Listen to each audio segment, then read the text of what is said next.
కళ్ళు మూసుకొని ప్రార్థన చేసుకుందాం. ప్రేమగల మా తండ్రి, మీ ప్రియమైన పిల్లలు మీ వాక్యం కోసం ఎదురు చూస్తూ ఉన్నారు. మీ ఆవేదన, మీ ప్రేమగల మాటలు మీ పిల్లలు వినడానికి ఆతురతగా ఉన్న ఈ సమయంలో వారి మనోనేత్రాలు తిరుగుబడి విని మరిచేవారుగా మాత్రమే ఉండకుండా మీ వాక్యంలో చెప్పబడినట్టుగా మాకున్న ఈ చిన్న జీవిత కాలంలో మీ మాటల ప్రకారము జీవించగలిగే భాగ్యాన్ని మాకెమ్మని వేడుకుంటూ మా ప్రభువు మా రక్షకుడైన క్రీస్తు పేరటి ప్రార్థన అడుగుచున్నాము తండ్రి, ఆమెన్. రాత్రి దేవుడు ఇర్మియాతో ఏమన్నాడో, ఇశ్రాయేలు కాలం నుంచి కూడా నమ్మిన పిల్లలు ఆయన మాటలను స్వీకరించని అవిధేయులుగానే ఉన్నారు. బాగా వినండి. ప్రవక్తలు రాసిన గ్రంథాలలో ప్రస్తావించబడిన ఇశ్రాయేలీలు గురించిన మాటలు ఇవి. ఇప్పుడు నేను చదువుతున్న మాటలు. వాళ్ళకొక ధర్మశాస్త్రాన్ని దేవుడిచ్చాడు. అంటే ఆయన మాటలు ఏవి ఇశ్రాయేలీలు ఏ విధంగా నెరవేర్చాలి అనేది ఆయన అందులో తెలియజేశాడు. వాళ్ళు అవిధేయులైపోయారు. వాళ్ళు అవిధేయులుగా ఉన్నప్పుడు దేవుడు హెచ్చరిక నాదాన్ని దేవుడు ఎలా కోపగించాడో ఒకసారి మనం చూడాలి. ఇర్మియా 1వ అధ్యాయం నేను చదువుకున్నాం 9వ వచనంలో, 1వ అధ్యాయం 9వ వచనంలో, అప్పుడు యెహోవా చేయి చాపి నా నోరు ముట్టి ఇలాగూ సెలవిచ్చాను, ఇదిగో ఇర్మియా, నీ నోట నా మాటలు ఉంచి ఉన్నాను. ఎవరికి? ఇశ్రాయేలీలకి గురించి చెప్తున్నాడు. ఇవి నా మాట ఉంచి ఉన్నాను. నీకు ఒక పవర్ ఇస్తున్నాను. నేను వాళ్ళను పెళ్ళగించటానికి కానీ ఇశ్రాయేలీలను పెళ్ళగించేయడానికి సిద్ధపడుతున్నాను. ఇశ్రాయేలీలను పెళ్ళగించేస్తాను, తీసేస్తాను వాళ్ళని. 2, విరగగొట్టుటకును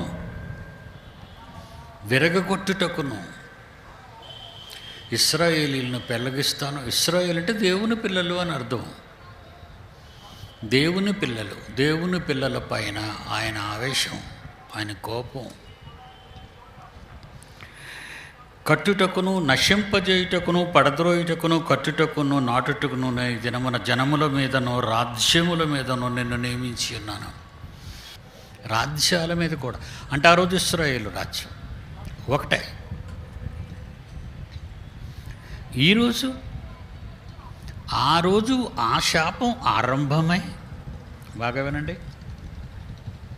క్రీస్తు పూర్వం 800 సుమారు 700 సంవత్సరాల మధ్యకాలంలో ప్రవక్తలకుతో దేవుడు చెప్పిన ఇశ్రాయేలీల గురించిన హెచ్చరిక, వార్నింగ్. పెళ్ళగించుటకును, నాశనము చేయుటకును, విరగగొట్టుటకును, ఏమి మాటలండి ఇవన్నీ? చాలా కోపంతో ఉన్న మాటలు కదా అవి. చాలా కోపంతో అంటున్నాడండి ఆయన. క్రొత్త నిబంధనకు వచ్చేసరికి ఇశ్రాయేలు గురించి, అంటే క్రీస్తు కాలం ప్రారంభమైన రోజులు, ప్రారంభ శతాబ్దం. అప్పుడు అపోస్తలుడైన పౌలు ద్వారా ఆనాటికి క్రీస్తు కాలానికి భూమి మీద ఉన్నవాళ్ళు యూదులు మాత్రమే. బాగా నేర్చుకోవాలి. ఇప్పుడు ఇశ్రాయేలు దేశంగా పిలువబడుతున్న దానిలో ఇశ్రాయేలీల 12 గోత్రాల వారు లేరు. బాగా ఎక్కువగా బైబిల్ ప్రకటించేవాళ్ళు, బోధించేవాళ్ళు ఇవి నేర్చుకోవాలి. 12 గోత్రాల ఇశ్రాయేలీలు క్రీస్తు కాలానికి లేరు. 10 గోత్రాల వారు అష్షూరియన్స్ దగ్గరికి వెళ్ళిపోతారు. రాజుల కాలంలో మొదటి రాజులు, రెండవ రాజులు, మొదటి దినవృత్తాంతాలు, రెండవ దినవృత్తాంతాలు చదివితే మొదట 10 గోత్రాలు వాళ్ళు అష్షూరియన్స్ వచ్చి బాబిలోనియన్స్ కంటే ముందు వచ్చారు. వాళ్ళు ప్రపంచాన్ని పాలించిన మొదటి ప్రారంభ సామ్రాజ్యం అష్యూరియన్స్. వీళ్ళు ప్రపంచాన్ని పాలించలేదు, కానీ కొంత భాగాన్ని పాలించారు కనుక వాళ్ళు ప్రపంచ చరిత్రలో ఫస్ట్ కింగ్డమ్. బబులోనీయులు సంస్థానం వాళ్ళు ఉన్నారు తప్ప అష్యూరియన్స్ గురించిన చరిత్ర పూర్తిగా లేదు. సరిగా ప్రపంచాన్ని పూర్తిగా పాలించలేని కారణం అది. అప్పుడు ఇశ్రాయేలీల 10 గోత్రాలు, సొలొమోను కుమారుడు రెహబాను పాలించిన కాలంలో ఇశ్రాయేలీల 10 గోత్రాలు బయటకు వెళ్ళిపోయాయి. ఇశ్రాయేలీల దేశము అని ఒకటి పిలువబడింది. బెన్యామీనీయులు, యూదులు వీళ్ళు ఇశ్రాయేలీలే. వీళ్ళు ఇశ్రాయేలీల 10 గోత్రాల నుండి విడిపోయారు. వీళ్ళది యోధా దేశం అని వీళ్ళు పిలువబడ్డారు. యూదులు అంటారు వీళ్ళని. బాగా వినాలి. It's a world history, it's a Bible history, the final authority of the any world's histories. గమనించాలి మీరు. బైబిలే ప్రారంభ వాస్తవ యథార్థ గ్రంథం. అది చరిత్ర పుట్టింది బైబిల్లో నుంచే పుట్టిందండి. సైన్స్ పుట్టింది బైబిల్లో నుంచే పుట్టింది. బైబిల్ని వదిలేశారు, వేరుగా మేము చెప్పామని వాళ్ళు చెప్పుకున్నారు, వాళ్ళ పేర్లు పెట్టుకున్నారు. వదిలేయండి వాళ్ళ గురించి. We don't care about the dirty fellows వాళ్ళంతా. ఎందుకంటే ఏ కన్న గర్భాన్ని నువ్వు పుట్టావో ఆ తల్లి పేరు మర్చిపోయేవాడు కొడుకు ఎలా కనిపించుకోడో, బైబిల్ లాంటి విజ్ఞానపు గని నుండి తీయబడిన ఎన్నో జ్ఞాన సంగతులు, దానికి నేనే సాక్ష్యం. బతుకున్నాను ఇంకా మీ మధ్య. కాదన్నవాడు నేను బ్రతికన ఈ 70 ఏళ్ల కాలంలో ఒక్కడు వరల్డ్ హిస్టరీలో నాకు కనిపించలేదు, నా దగ్గరికి రాలేదు ఒక్కడు. అరౌండ్ ది వరల్డ్ 70 ఏళ్ళు ఇప్పుడు నాకు. ఇంకా ఎంతో కొంతకాలం ఉంటాను. ఏ మగాడు బైబిల్ తప్పు, చరిత్ర తప్పు, కాలం తప్పు, దేని గురించైనా ఎవడైనా మాట్లాడాలనుకుంటే any subject, any international figure, మళ్ళీ చెప్తున్నానండి, ఎవడో అనామకుడు అలా అక్కడక్కడ చెత్త మాటలు, గల్లీలో పుట్టిన గల్లీ మాట్లాడుకున్న వాళ్ళు, వీధిలో క్రికెట్ ఆడినవాడు ఆస్ట్రేలియాతో ఆడుతానంటే తన్ని తోసేస్తాడు బయటికి. ఆడు వీధిలో గల్లీలో ఆడు క్రికెట్ ప్లేయర్. ఆడు ప్రపంచ దేశాలు ఉన్నాయి, ఆ దేశాల్లో క్రికెట్ ఇంటర్నేషనల్ టీమ్స్ ఉన్నాయి. కనుక ఎవడైనా నాతో ఈ స్టేజ్కి రావాలంటే నా వయస్సుకు వచ్చిన వాడై ఉండాలి. చరిత్రలో వాడు ఎన్ని సాధించాడో, ఎందరిని ఓడించాడో రిజల్ట్ కావాలి నాకు, విత్ ప్రూఫ్స్. ఇంటర్నేషనల్ వైడ్గా చెప్తున్నాను. చరిత్ర పుట్టింది బైబిల్లోనే పుట్టింది, కాలం పుట్టింది బైబిల్లో పుట్టింది, ప్రకృతి చక్రం పుట్టింది బైబిల్లో పుట్టింది, కాలచక్రం కానీ ప్రకృతి చక్రం కానీ బైబిల్లోనే పుట్టింది. ఎన్ని శాస్త్రాలు ఉన్నాయో అవన్నిటికీ మూలాధారం బైబిలే. వీళ్ళు ఒరిజినల్గా ఎవడు కూడా ఒరిజినల్గా రాసినటువంటి హిస్టరీ కానివ్వండి, సైన్స్ కానీ లేదండి. అంత బైబిల్ నుంచి కాపీ చేసి వీళ్ళ మొహాన్ని కొట్టేస్తే వీళ్ళు దీని మీద ప్రయోగాలు చేసి ఏదో చిన్నవన్నీ బయటకు తీశారు. దానికే ప్రపంచం లొంగిపోయింది, శాస్త్రవేత్తలు అని. దీనికి ఒక మంచి ఎగ్జాంపుల్, ఏ దేశంలోనైనా భూమి మీద సుఖం లేదని అంతరిక్షంలోకి వెళ్ళి బతుకుతామని అనుకునేవాడు ఎవడైనా, ఇన్ అవర్ కంట్రీ ఆల్సో, ఇస్రోతో కూడా చెప్తున్నాను, ఒక నాసాతో చెప్తాను, ఒక యూరోప్ స్పేస్ ఏజెన్సీతో చెప్తాను, మన ఇండియాలో ఉన్న ఈ ఇస్రో వాళ్ళతో కూడా చెప్తాను, దయచేసి భూమిని దాటి బయటికి మనిషిని తీసుకెళ్ళవద్దురా. That is the respectable dialogue అనుకుంటున్నాను వాళ్ళ ఎడల. ఎందుకంటే they are all kids before me. Maybe ఇది చైర్మన్ ఆఫ్ ద ఇస్రో. చెప్పండి, పర్వాలేదు, ఫోన్ చేసి చెప్పండి. దయచేసి ఎవడైనా స్పేస్లోకి వెళ్ళి మిమ్మల్ని తీసుకెళ్ళి ఎక్కడో పెడతామని ఎవడన్నా అదొక అబద్ధపు మాట, మోసపూర్తమైన మాట. మీ లక్షల ఆస్తిని దోచుకునే దొంగ అవుతాడు వాడు. మీ దగ్గర ఉన్నాయి కదా అని చంద్రమండలం మీద కొనేసుకోకండి. 20 ఏళ్ల క్రితం హాలీవుడ్ యాక్టర్లు కొనుక్కున్నారు. మన ఇండియాలో కూడా చాలామంది కొనుక్కున్నారు. చంద్రం మీద అండి, ఒక ఎకరం కొంటే 4 ఎకరాలు ఫ్రీ. వెళ్ళి చచ్చేడితే కదా నువ్వు అక్కడ. ఇలాగే జనాన్ని మోసగిస్తూ ఉన్నవాళ్ళు వీళ్ళంతా. They're all great cheaters. అదొక business. Real estate in the moon. మనోళ్ళకి అది ఆ నక్షత్రం చూసి నీ పేరు మీద రాసేస్తాను ఇచ్చేస్తావా అంటే వీడికి డబ్బులు ఇచ్చేస్తాడు. ఏదో గతంలో చిన్నప్పుడు మేము ఏదో కొన్ని చూసినట్టు తాజ్మహల్ అమ్మేస్తుంటాడు ఎవడికొకడు. హైదరాబాదులో అసెంబ్లీ అమ్మేస్తాడు మరొకడికి. ఇలాంటి జూదగాళ్ళు సమాజంలో మనుష్యుల మధ్య ఉన్నారు. అమాయకతను చూసి మిమ్మల్ని భయపెట్టి దోచుకునే వాళ్ళు వీళ్ళంతా. ఎవరు మాట నమ్మకండి. అలా వెళ్ళిపోయిన అష్షూరియన్స్ చరిత్రలో అష్షూరియన్స్తో మిక్స్డ్ బ్రీడ్ అయిపోయారు 10 గోత్రాల ఇశ్రాయేలీలు. అప్పుడు యూదులు మాత్రమే స్టాండ్ అయ్యారు. ప్రపంచాన్ని పాలించిన బబులోను చక్రవర్తి వచ్చినప్పుడు యూదా దేశం మీదకి దండెత్తింప చేశాడు నెబూజరదాను నాయకత్వంలో. Bible there is a history. Babylonians, బబులోను గోపురం. బాబిలోన్స్ అనగానే మీకు బబులోను గుర్తు రావాలి. బబులోను అంటే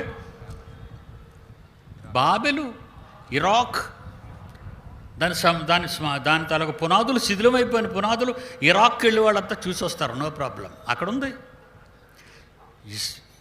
మొదటి మానవులు ఇశ్రాయేలీలు కూడా పుట్టక ముందు ప్రారంభ ఆదాము నుంచి వచ్చిన వాళ్ళలో జలప్రలయం తర్వాత 11వ అధ్యాయానికి వచ్చేసి ఆకాశాన్ని అంటే చక్రాన్ని కడదాం అనుకున్న ఎర్రిబాగులు వాళ్ళ చరిత్ర మీకు తెలుసు. బైబిల్లోనే ఉంది అది. వాడే కట్టాడు అక్కడ గోపురం. ఆకాశాన్ని అంటే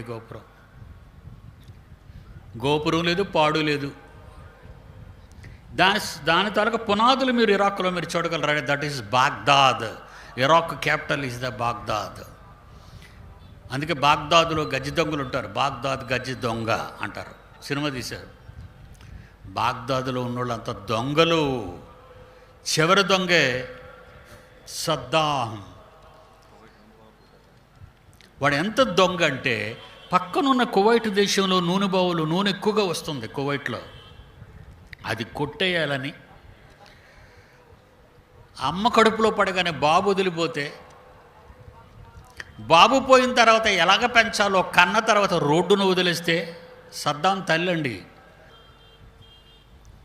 కన్న తల్లి వాడిని రోడ్డును కని పడేస్తే, రౌడీ గ్యాంగులతో చేరి రాళ్లతో కొట్టి హత్యలు మానభంగాలు చేస్తున్న ఈ దారి దోపిడి బాగ్దాద్ గజ్జి దొంగ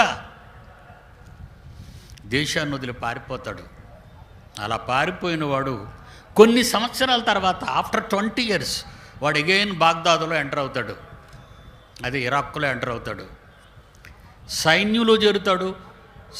అడుగడుగున సైనిక అధికారి అవుతాడు.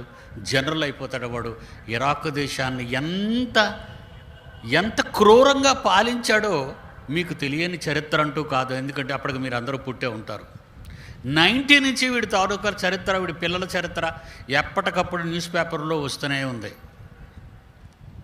అలా వచ్చిన వాడి కళ్ళు అక్కడ పడ్డ ఇరక్కు వైట్ మీద చితక కొట్టేశాడు దేవుడు. చితక కొట్టాడు వాడిని. బబులోనులో పుట్టిన వాళ్ళంతా కూడా, అంటే ప్రారంభ చరిత్ర బాబిలోనియన్స్ గురించి మాట్లాడుతున్నాను మీకు. తారుమారు, దాని పేరేం పేరు పెట్టాడు? తారుమారు, తక్కెడమారు అంటారు దీన్ని. దొంగలు వాళ్ళంతా, దారి దోపిడిగోళ్ళు, ఆల్ ఇరాకియన్స్. అమెరికా సైన్యాలు మోహరించి ప్రపంచ దేశాలు, అలీన దేశాలనే ఒక ప్రక్కకు వస్తే జిహాద్ అనే పేరుతో యుద్ధం ప్రారంభించాడు. ఆ జిహాద్ అక్కడికి వచ్చి ప్రపంచం అంతా ఇస్లాం పరిపాలిస్తుందనే ఒక తప్పుడు నినాదాన్ని నమ్మి అగ్రరాజ్యాలతో తలపడి కుప్ప కూలిపోయి క్రొత్త సంవత్సరం చూడకుండానే తెల్లవారితే కొత్త సంవత్సరం వస్తుందండి రాత్రి 12 గంటలకు ఊరు తీసింది ఇరాక్ వాడిని. అంటే వీళ్ళ చరిత్ర, నా ఉద్దేశం ఏంటంటే ఒక్కొక్క దరిద్రుల చరిత్ర మన కళ్ళ ముందు పాఠాలుగా కనబడుతున్నాయి. అలాగే ఇస్రాయేలీలంతా అష్షూరియన్స్లోకి వెళ్ళిపోతే నెబూజరదాన నాయకత్వంలో బబులోను సామ్రాజ్యం, బబులోను మిలిటరీ వీళ్ళ మీద యుద్ధం చేసి దేవాలయాన్ని కూలదీసిన తర్వాత వాళ్ళు యెరూషలేములో వీళ్ళు తీసుకెళ్ళిపోతారు బబులోనికి. అలా పోయిన వాళ్ళు షడ్రకు, మేషకు, అబేద్నెగో, దానియేలు లాంటి వాళ్ళు ఎందరో ఉన్నారు. అక్కడి నుంచి యూదులు మెడో పెర్షియన్స్ కిందకు వస్తారు. బెబిలోన్ తర్వాత the second Kingdom of the world, the third Kingdom of the world Greek సామ్రాజ్యం, అలెగ్జాండర్ ద గ్రేట్ మీ అందరికీ చెప్పాను. 4వ సామ్రాజ్యమే రోమన్ ఎంపైరిజం అరౌండ్ ది వరల్డ్. ఆ రోమిల కాలంలో యేసు పుట్టాడు. This is the international history. అలాంటి యేసు చరిత్ర ఈరోజు కనబడకుండా పోయింది. బ్రేకింగ్ న్యూస్ అనే very good title. What is the breaking news? What is the breaking news? Lakshmi NTR గారు, లక్ష్మీ పార్వతి గారు ఎవరో కుర్రోడితో లైంగిక వేధింపులు చేసింది కనుక పోలీస్ కేసు. ఇది బ్రేకింగ్ న్యూస్ రా? Is it breaking news? బీబీసీఏ ఖాతరు చేయను, సిఎన్ఎనే పట్టించుకోను, ప్రావద రష్యన్ మ్యాగజైనే పట్టించుకోను. I don't care this type of news. అంటే ఏంటిరా న్యూస్? అంటే బ్రేకింగ్ న్యూస్ అంటే ఏంటి? ఎవడైనా చరిత్రలో పుట్టిన తరువాత, పెరిగి పెద్దవాడై సమాధిలో పెట్టబడిన తరువాత లేచాడా, దట్ ఈస్ బ్రేకింగ్ న్యూస్. యేసుక్రీస్తు వచ్చిన తర్వాత యూదులే ఉన్నారండి. ఆ యూదులు కూడా క్రీస్తు మాటలు వినలేదండి. ఎవరేసారు సిలువ అనుకున్నారు మీరు? రోమా గవర్నమెంటా?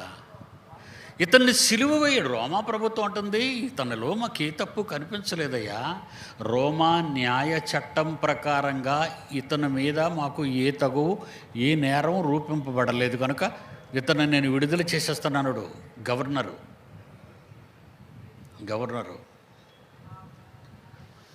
అప్పుడు యూదులు ఏమన్నారు? లూకాసు వార్త 23 18. వారందరూ వీనిని చంపేసి మాకు బరబ్బాను విడుదల చేయము. ఎవరు? మహాత్మా గాంధీ అనుకున్నారా బరబ్బ అంటే? ఆడు బందిపోడు దొంగ, పెద్ద రేపిస్తాడు, హంతకుడు వాడు. వీడు పట్టణములో జరిగించిన ఒక అల్లరి నిమిత్తమును నరహత్య నిమిత్తమును చెరసాలలో వేయబడిన వాడు. వాడిని అడుగుతున్నాడు. చూడండి, గవర్నర్ అంటున్నాడు, రోమన్ గవర్నర్ అంటున్నాడు వీడి మీద ఇన్ని నేరాలు ఉన్నాయి.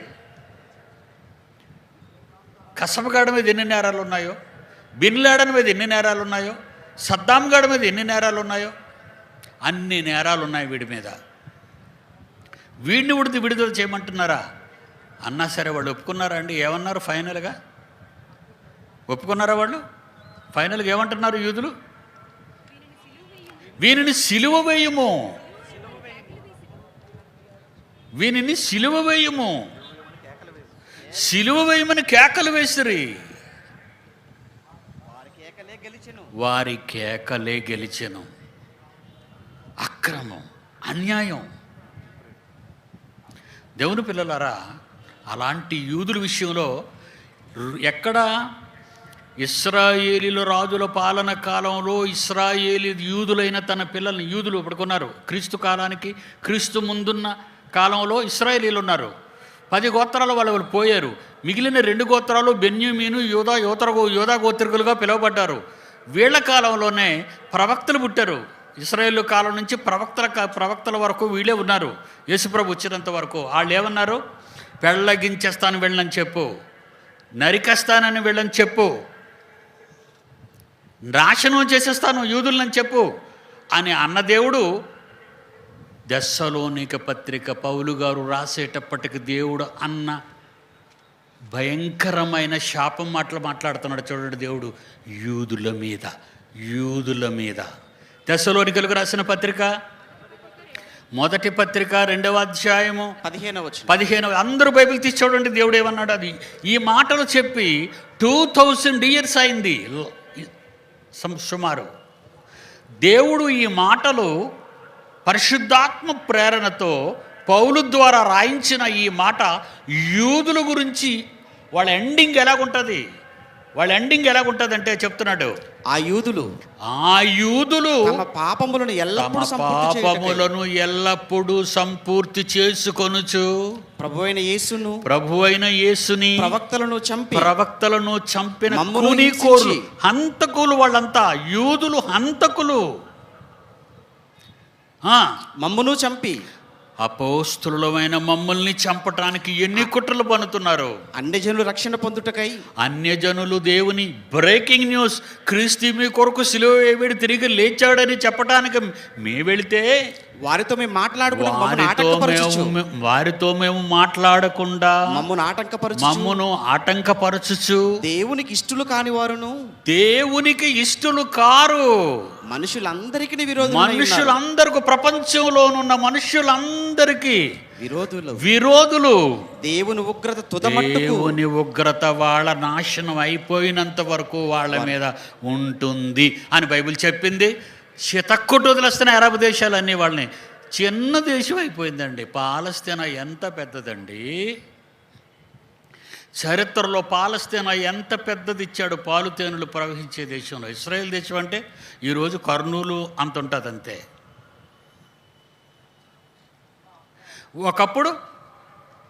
ఒకప్పుడు యునైటెడ్ స్టేట్స్ ఆఫ్ అమెరికా అంత సువిశాలమైన దేశం. జోర్దాన్, లెబనాన్, డెమాస్కస్, సిరియా, ఇవన్నీ ఏమనుకుంటే ఇవన్నీ పాలస్తీనా దేశం అండి. ఎవరు తీసేసుకున్నారు? అరబ్స్ ఆక్రమించుకున్నారు అందరూ. వీళ్ళని తన్ని ఒక మూలం తోశారు. వాళ్ళని చూడటానికి వెళ్తున్నారా మీరు? చాలామంది చరిత్ర తెలియని మూర్ఖ జనం అక్కడికి వెళ్తున్నారు. వాళ్ళు యేసుని చంపారర్రా, ప్రవక్తలను చంపేశారర్రా. అసలు చరిత్రలో ఎవడైనా ఇలాంటిది ఎప్పుడైనా చెప్పాడా మీకు? చెప్పడు. ఎందుకంటే వాడికి రాదు కనుక. అమెరికా గాడ్ బ్లెస్డ్ అమెరికా అంటే వాడికి వార్నింగ్ ఇచ్చాను. సమకర్జంలో చూడండి, అమెరికాకి వార్నింగ్ ఇచ్చాను. గాడ్ బ్లెస్ అమెరికా కాదురా ఒరే fool. God crushed you due to you support the Israels. చంపేస్తాడు నిన్ను కూడా దేవుడు. ఈరోజు England, Great Britain, America, Australia లాంటి ఎన్నో దేశాలు వాళ్ళు ఏదో దేవుని పిల్లలని నమ్ముతున్నారని. అమాయక జనం అండి, అమాయక జనం. యూదుల్ని చంపేస్తాడండి. వాళ్ళు చూడడానికి ఆ దేశానికి వెళ్ళకండి. మన దేశమే బాగోలేదు. మన ఇల్లు తగలబడిపోతుంటే పక్కింట్లోకి వెళ్ళి ఎలాగున్నావు అని అడుగుతావా? మన దేశంలో ఉన్న అరాచకత్వం, అన్యాయం, అక్రమం, దోపిడీ, దొంగతనం. రేపు రండి మీటింగ్కి. ఎవరైనా మా ఊర్లో డబ్బులు పంచుతారు, ఇప్పుడు వెళ్ళిపోతే నాకు డబ్బులు అందవని అలాగే ఉండిపోతున్నారంటే మీరు ఇంటి దగ్గర. వాళ్ళు ఇచ్చిన డబ్బులు ఉండవు, మీరు ఉండరు. The last day, tomorrow is the last day. రేపు ఒక్కరోజే పీడి సుందర్రావు మీతో గడుపుతాడు. మైనారిటీ వర్గాలకు న్యాయం జరగాలనే చేస్తున్నాను ఈ పోరాటం. మనకు పదవులు కావాలని దిక్కుమాలు పదవుల గురించి మనమే వెళ్ళటం లేదు. క్రైస్తవులందరికీ, భారతదేశంలో ఉన్న క్రైస్తవులందరికీ, నాట్ ఓన్లీ ఇన్ ఆంధ్రప్రదేశ్, మమ్మల్ని తిట్టేవాళ్ళు, మమ్మల్ని ఏదో ఇష్టం వచ్చినట్టుగా మాట్లాడేవాళ్ళు, అన్ని క్రైస్తవ్యాలకే. పౌలు గారు బోధిస్తున్న కాలంలో, ముగిస్తానండి, పౌలు గారు బోధిస్తున్న కాలంలో ఏమండి క్రైస్తవులు వెళ్ళొచ్చా అండి?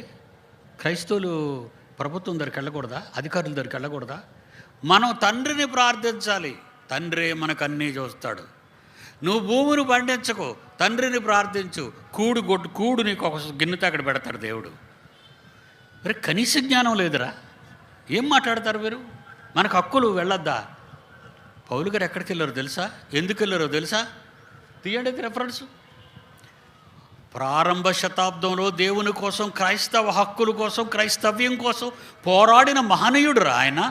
ఆయన చరిత్ర తెలియదు, బైబిల్లో ఆయన గురించి ఏమి రాయబడిందో తెలియదు. ఓహో ఓనమాహ తెలియని వాడు బైబిల్ మాట్లాడుతున్నాడంటే వాడికి ఏం బైబిల్ తెలుసండి వాడికి? ఏమంటున్నాడు? 22వ అధ్యాయం అపోస్తుల కార్యములు 25వ వచనం. 25వ వచనం. వారు పౌలును వారులతో కట్టుచున్నప్పుడు వారులతో తాళ్ళుతో కడుతున్నారండి పౌల్ని. అతడు తన దగ్గర నిలిచి ఉన్న శతాధిపతిని చూచి, అతని దగ్గర నిలిచి ఉన్న శతాధిపతి చూసి, శిక్ష విధింపకే శిక్ష విధించకుండానే రోమియుడైన మనుషుడు రోమియుడైన మనుషుల్ని కొరడాలతో కొట్టడానికి మీకు అధికారం ఉన్నదా? నీకు అధికారం ఉన్నదా? డెమోక్రసీ, సామ్రాజ్యవాదం. నేను రోమియుణ్ణి, I'm a citizen of Romans, I'm a citizen of Indian, I'm a senior citizen of Indian. నేను ఇండియన్ సిటిజన్, నాకు హక్కు ఉంది. భారతదేశంలో భారతీయుడిగా పుట్టిన వాళ్ళు ఎవరైనా వాళ్ళు తమ భావాలతో తమ వ్యక్తిత్వాన్ని కానీ సమాజంలో జరుగుతున్న పొరపాట్లు కానీ విప్పి చెప్పొచ్చు. అది మనకు రాజ్యాంగం ఇచ్చిన, మన ఇండియన్ కాన్స్టిట్యూషన్ ఇచ్చిన అధికారం. మనం చెప్తాం, మనం చెప్పుకుంటాం, మనకు వాక్ స్వాతంత్రం ఉంది, చెప్పుకుంటాం. అదే మాట అడుగుతున్నాడు చూడండి. సిటిజన్ ఆఫ్ రోమన్ సిటిజన్గా ఉన్న పౌలు గారు ఏమంటున్నారు? శిక్ష విధింపకయే, శిక్ష విధింపకయే రోమియులైన మనుషులను కొరడాలతో కొట్టి మీకు అధికారం ఉన్నదా? మీకు అధికారం ఉందర్రా. నేను రోమియుణ్ణి, నా గురించి వినాలి, మీరు నా వేదన వినాలి, మీ ఆర్గ్యుమెంట్ నా ఆర్గ్యుమెంట్ వినాలి. మీరు విన్న తర్వాత నేను చేసింది తప్పో రైట్ అని చట్ట ప్రకారంగా శిక్షించే హక్కు రోమా ప్రభుత్వానికి ఉంది. మీరు చేయలేకపోయారా? మీరు నన్ను ఆలోచించకుండా ముందు కట్టేసి. అపోస్తల కార్యం 25వ అధ్యాయము 12వ వచనం. అప్పుడు ఫేస్తు అంటున్నాడు, తన సభ వారితో ఆలోచన చేసిన తర్వాత, అంటే చూసారా, ఒక ఇద్దరు ముగ్గురు జడ్జిలు ఉండి ఒక జడ్జిమెంట్ ఇవ్వాలంటే ఆలోచిస్తారు. మన ఇండియన్ కాన్స్టిట్యూషన్లో కూడా, మన సుప్రీంకోర్టు కానివ్వండి, హైకోర్టు కానివ్వండి, ఇద్దరు ముగ్గురు కూర్చొని ఆలోచిస్తారు. అలాగా పౌలు గారి గురించి ఆలోచిస్తున్నారు వీళ్ళు, ఈ న్యాయమూర్తులు. ఆలోచించి, కైసరు ఎదుట చెప్పుకుందునంటివే, సీజర్ దగ్గర చెప్పుకుంటానంటున్నావేటి? అంటే సుప్రీంకోర్టు అయిపోయిన తర్వాత కూడా, సుప్రీంకోర్టులో జడ్జిమెంట్ వచ్చిన తర్వాత కూడా, అంటే సర్వోన్నతమైన న్యాయస్థానం మన ఇండియా దేశానికి సుప్రీంకోర్టు వాళ్ళు. సుప్రీంకోర్టులో జడ్జిమెంట్ అయిపోయిన తర్వాత, నీకు తీర్పు ఇచ్చిన తర్వాత ఎవరితో చెప్పుకుంటానంటాడు? ముద్దాయి ప్రెసిడెంట్తో చెప్పుకుంటానంటాడు. ఆయన పెద్దోడు, రాజు భారతదేశానికి. నేను అతను చేసి చెప్పుకుంటాను అంటే, ఉరిశిక్ష వేయబడిన ఖైదీ లేదా ఏ నేరస్తుడైనా అక్కడికి వచ్చిన తర్వాత నేను ఇండియన్ ప్రెసిడెంట్తో మాట్లాడతానంటే, ఇండియన్ గవర్నమెంట్, ఇండియన్ లా అతనికి అధికారం ఇస్తుంది. అయితే చెప్పుకో. పౌలు గారు కూడా అదే మాట్లాడుతున్నారు చూడండి. నువ్వు కైసరు ఎదుట, రోమా చక్రవర్తి, సీజర్ చక్రవర్తి అంటారు. కైసర్ అంటే సీజర్ చక్రవర్తి దగ్గర చెప్పుకొందునంటివే, కైసరు యొద్దకే పో. అంటే దేవుని జ్ఞానాన్ని ఉన్నట్టుగా చెప్పే మొదటి శతాబ్దపు ప్రసంగికుడు, విప్లవకర్త, నాయకుడైన పౌలు గారు కూడా ఆ రోజున్న రోమా ప్రభుత్వపు అధికారునికి చెప్పటానికి వెళ్ళాడే. This is Bible. ఈరోజు ప్రపంచంలో ఉన్న కాన్స్టిట్యూషన్స్ ఒకవేళ లిఖింపబడ్డాయి అంటే 7-8 దేశాలు తీసుకున్నారు అంబేద్కర్ గారు కూర్చున్నప్పుడు. అవన్నీ చూసి రాసిందే ఇండియన్ కాన్స్టిట్యూషన్. అంతకంటే పెద్దదేముందో తెలుసా? Universal constitution. That is Bible. ప్రతి కాన్స్టిట్యూషన్కి ఎలా తల ఒగ్గి దేశానికి తల దించుకొని ఉంటాడో, క్రైస్తవుడు కూడా తనకు అన్యాయం జరిగినప్పుడు అక్కడికి వెళ్తాడు. ప్రార్థించండి, కళ్ళు మూసుకోండి. ప్రేమ కలిగిన మా తండ్రి, నా పిల్లలకు రక్షణ కావాలి, క్రైస్తవులకు రక్షణ కావాలి. వాళ్ళు కట్టుకున్న పేదవాళ్ళైనా 4 రాళ్ళు సంపాదించుకొని స్థలం కొనుక్కొని గుడిసెలాంటి గుడి వేసుకున్న మత ఛాందస్సవాదులు రెచ్చిపోయి ఎంత కుతంత్రాలతో పనిచేస్తున్నారో మీకు తెలుసు నాయన. ఈ పట్టణంలో మేము వచ్చే ముందే జరిగిన ఇన్సిడెంట్ నీ పిల్లలకు చూపించాను. కర్నూలు పట్టణంలో ఉన్న సంఘాలన్నింటినీ కూల్చేస్తారట. అమ్మో మేము భయపడిపోతున్నాం అనవు తండ్రి. వాళ్ళు ఏం చేయలేరని మాత్రం మాకు తెలుసు. మీ పిల్లలు వెళుతున్నారు, క్షేమంగా తీసుకువెళ్ళండి. ఈ ప్రార్థన మా ప్రభు, మా రక్షకుడైన క్రీస్తు పేరటి ప్రార్థన అడుగుచున్నాము తండ్రి. ఆమెన్. మన తండ్రైన దేవుని ప్రేమ, కుమారుడైన క్రీస్తు వారి కృప, పరిశుద్ధాత్మ దేవుని అన్యోన్య సహవాసం నిరంతరం మీకు తోడై ఉండి నడిపించునుగాక. ఆమెన్.